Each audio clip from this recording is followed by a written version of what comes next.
Chocolate cyst ఏ విధంగా ఇన్ఫర్టిలిటీకి కారణం అవుతుంది? నేను మీ డాక్టర్ లక్ష్మి, ఫర్టిలిటీ కన్సల్టెంట్, మాతృత్వ fertility centre, Nellore branch. Chocolate cyst ఉన్న ఆడవారికి ఎగ్ నంబరు, క్వాలిటీ తగ్గే అవకాశాలు ఉంటాయి. చాక్లెట్ సిస్ట్ ఉన్న వారికి ఎండోమెట్రియోసిస్ అనే ప్రాసెస్ వలన చాక్లెట్ సిస్ట్ అనేది ఓవరీలో ఏర్పడుతుంటుంది.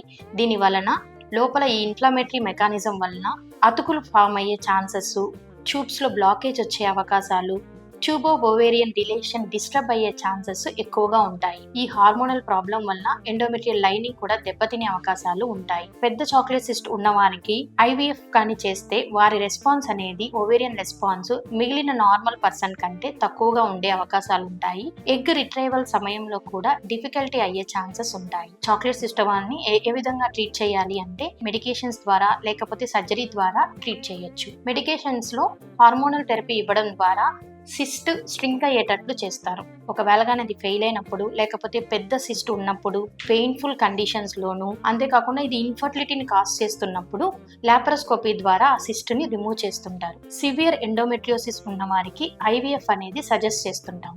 Thank you.